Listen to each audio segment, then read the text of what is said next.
Result announcement begins amidst reports of irregularities in rerun by-elections. Abducted Ekiti school children, teachers regain freedom. Nigerians groan over rising cost of grains. And on the foreign scene, President Hage Geingob of Namibia dead at 82. Hello and welcome to Trust TV News Update at this hour. I'm Aisha Salihu. Thank you for joining us.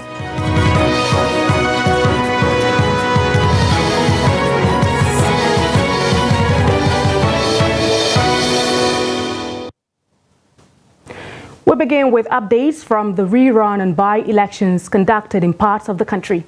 In a significant political shift, Faisal Abbas Likoro, the incumbent representing Kudan constituency in the Kaduna State House of Assembly, has lost his seat to the PDP candidate after Saturday's rerun election. The legislator's defeat is a result of the rerun election held in 5 polling units of Garu Koran, Wali North and South on Saturday. Declaring the results at the INEC office in Hunkoyi, the returning officer, Aisha Umar Isa, announced that the PDP garnered a total of 24,178 votes, while the APC secured 22,438 votes. She officially declared Nasir Abdul Karim of the People's Democratic Party as the winner of the election. 2024 State Constituency Rerun Election. Here are the votes as scored by the candidates as follows. Yusha Masood scored 1 vote. Yusha Masood of AA Party scored 1 vote. Dauda Root of ADC scored 2 votes. Garzali Hamisu scored 51 votes. Abbas Faisal scored of APC scored 22438. Suleiman Umar of LP scored 1491. Shehu Muaz Doka of NNPP scored 1063. Nura M. Abdul Karim of PDP scored 24178. Ahmad Shuaibu Addao of PRP scored 23. Usman Muhammad of SDP scored 1 vote. So it means that Nura A. Abdurrahman of PDP, Nura A. Abdul Karim of PDP, having satisfied the requirements of the law, is hereby declared the winner and is returned elected. Thank you.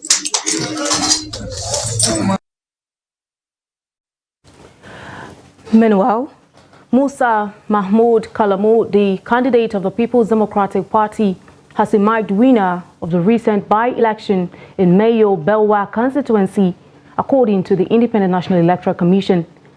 The returning officer, Mohammed Baba Ardo, announced that Kalamu won 6 out of 7 polling units, securing a total of 1,306 votes and defeating his closest rival, Ibrahim Musa Italia, of the All Progressives Congress, who received 874 votes.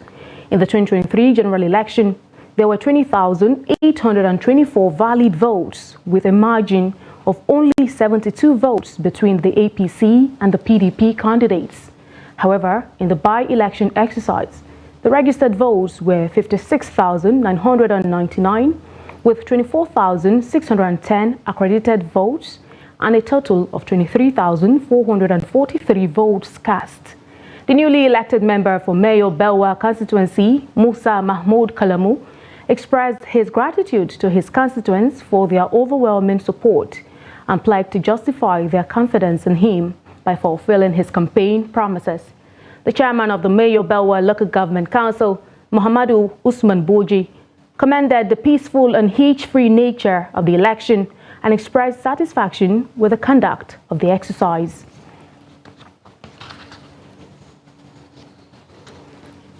The Independent National Electoral Commission has declared the candidate of the All Progressives Congress Fuad Laguda as winner of the Surulere Federal Constituency 1 by-election.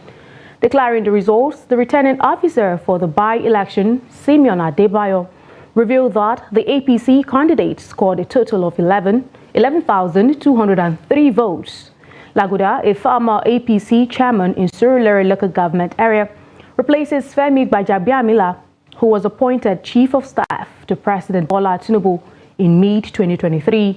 Gbajabiamila was the Speaker of the House of Representatives between 2019 and 2023 and had won his re-election into the House for the 6th consecutive term to represent the Surulere 1 federal constituency during the February 25 National Assembly election before his appointment as Chief of Staff to the President. Gbajabiamila, one of the strong allies of Tinubu, a former Lagos State governor between May 1999 and May 2007, resigned from the House of Representatives last June, and the Speaker, Tajuddin Abbas, subsequently declared his seat vacant, necessitating a by-election in Surulere Constituency 1 to fill the seats.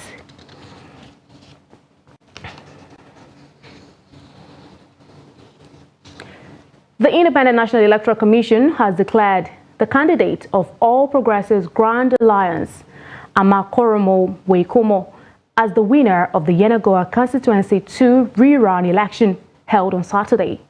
He polled a total of 5,959 votes to beat his closest rival, Ebewo Koku Obaye, of the People's Democratic Party, who scored 5,263 votes. Declaring the result at the INEC Coalition Center, Okolobiri, the returning officer, Chris Onyema, who is the Deputy Vice Chancellor of the Federal University of Toke, said the APGA candidate scored the highest number of votes to win the rerun poll for Yenagoa Constituency 2. It will be recalled that the Court of Appeal ordered a rerun election in 7 polling units of the constituency where the APGA candidate initially polled 4,971 votes, while PDP got 4,593 during the March 2023 State House of Assembly election. The votes scored by the candidates at the just concluded rerun poll were added to what they scored during the general election, with the APGA again emerging victorious and truncating the ambition of Ebewo Koku Baye of PDP to return to the State Assembly for 3rd term.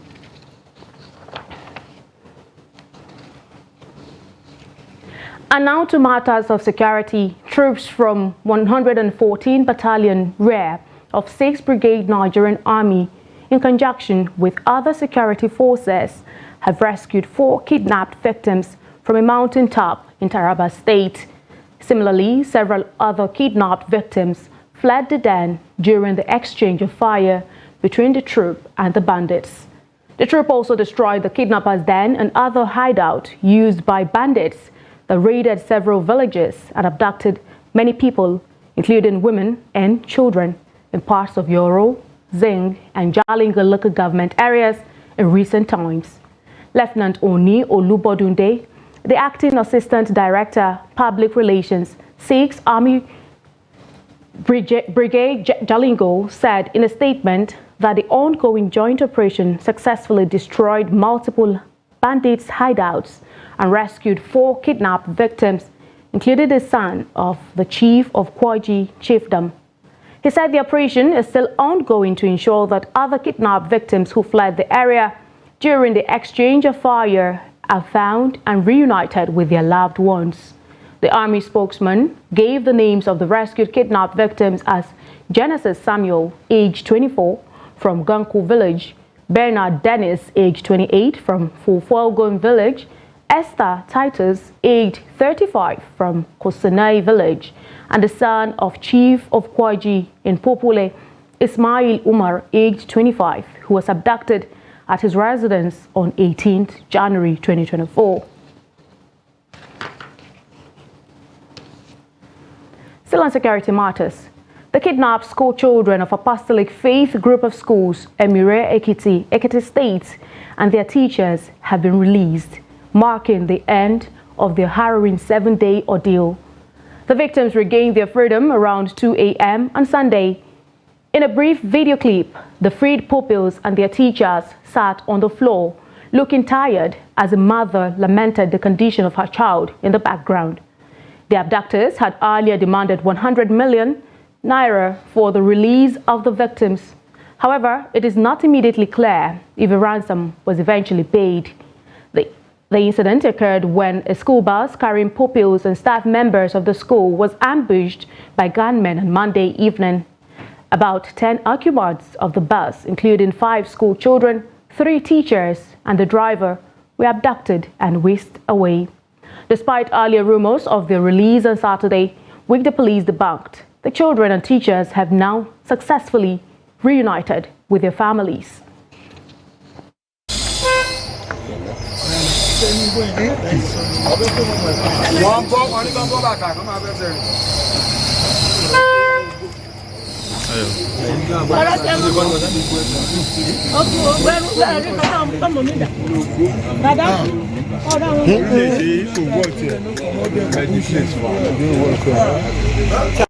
Residents of Jalingo in Taraba State have expressed dissatisfaction over the escalating cost of grains, especially maize. The situation, they said, has led to the increase in the cost of poultry feeds and the price of chickens. Now the report. According to residents, the increase in the prices of grains in Jalingo main market is deliberate to create artificial scarcity. All food items are going up now, beyond masses.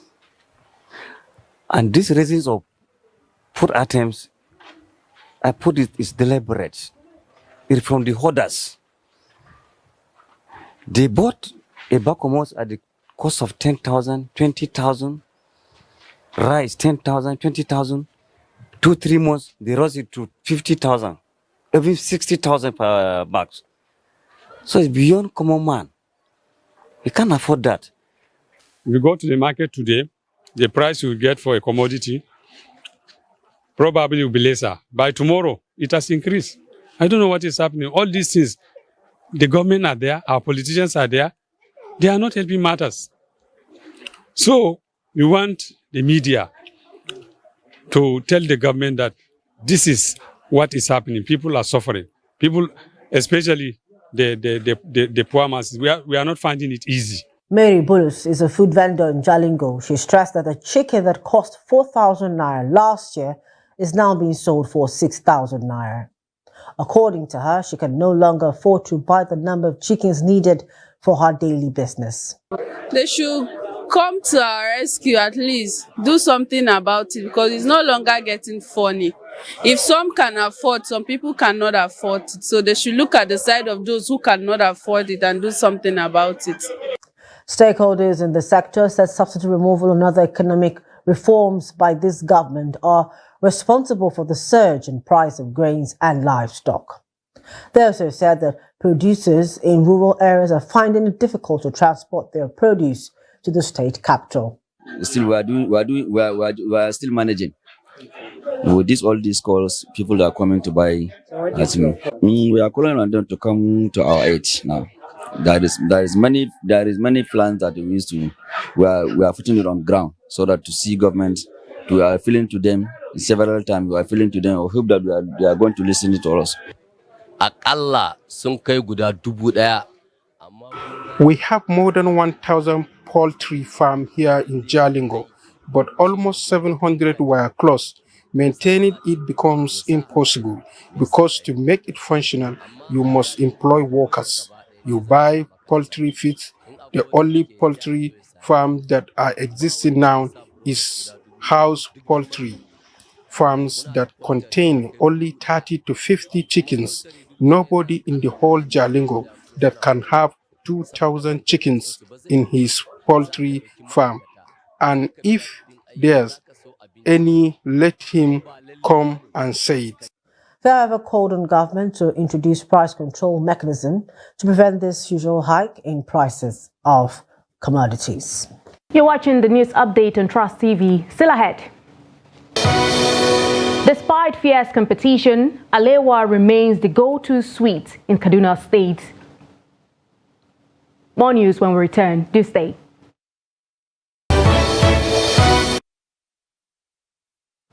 Welcome back and thank you most kindly for staying. But if you're just joining us, this is the Trust TV News Update. Let's take a look at a recap of some of our top stories.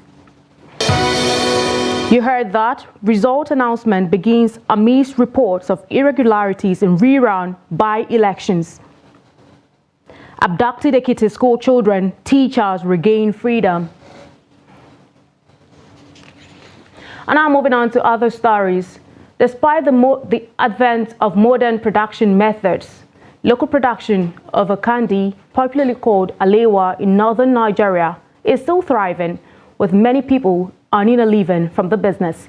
This report tells the story of how a more than 50-year-old alewa production point at Tudungwada in Kaduna South local government of Kaduna State has stood the test of time in a technology-driven production era. Trust TV's Bello Musa has more. Alewa is a popular local candy produced in northern Nigeria. Despite the evolution of modern machine-enabled methods of producing goods and services, alewa makers in Kaduna and other parts of northern Nigeria are still practicing the old way. We put 2 or 3 measures of sugar in the water and also measure the amount of water needed. Boiling the sugar is the high point of alewa production. Before the water boils, we put lemon inside, which is the main ingredient that makes the alewa. We then spread the liquid on the stone and apply different flavor like ginger and the rest to give it different colors and taste. We then strap it on the hook and keep pulling it until the size and the quantity increases. Then we remove it and put it inside a nylon. It stays in the nylon till the next day. Aliyu, who has been making for the past 40 years, says the current cost of living is threatening their business. When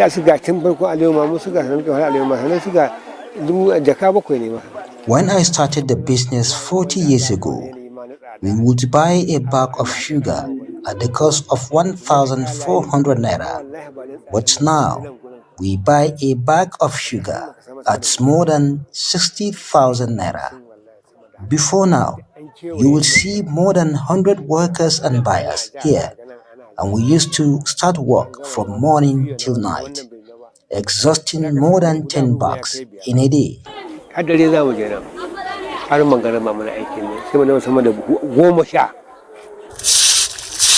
Aliyu has taught many youths how to make alewa and now wants to acquire a more hygienic environment for the production of the local candy called alewa in Hausa, but he lacks support to make it a reality.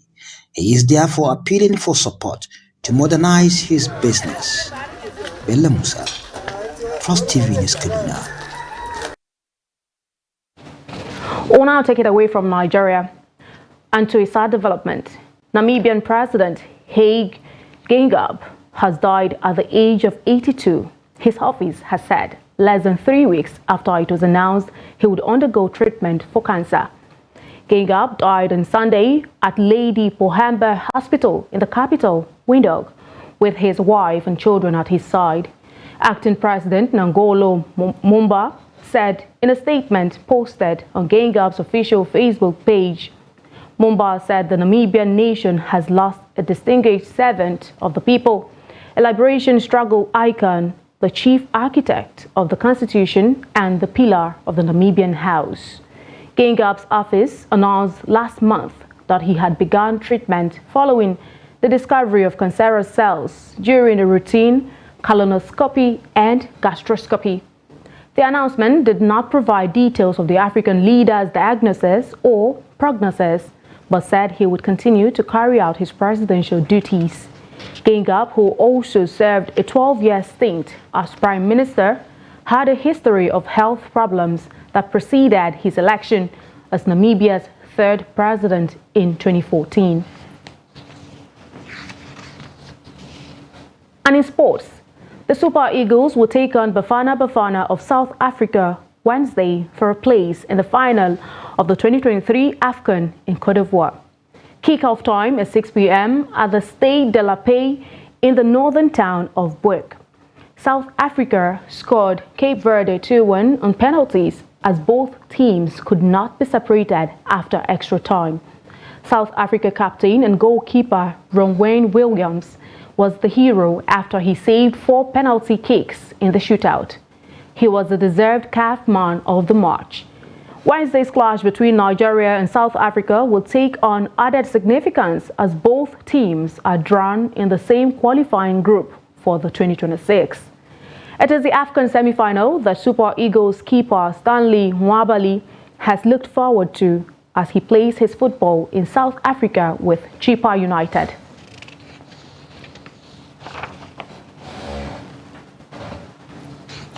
And that brings us to the end of the news update at this hour. But remember, you can always follow us across all of our social media platforms and also join our YouTube live stream for more news, programs, and documentary. I'm Aisha Salihu. Thanks for your time. Join us again.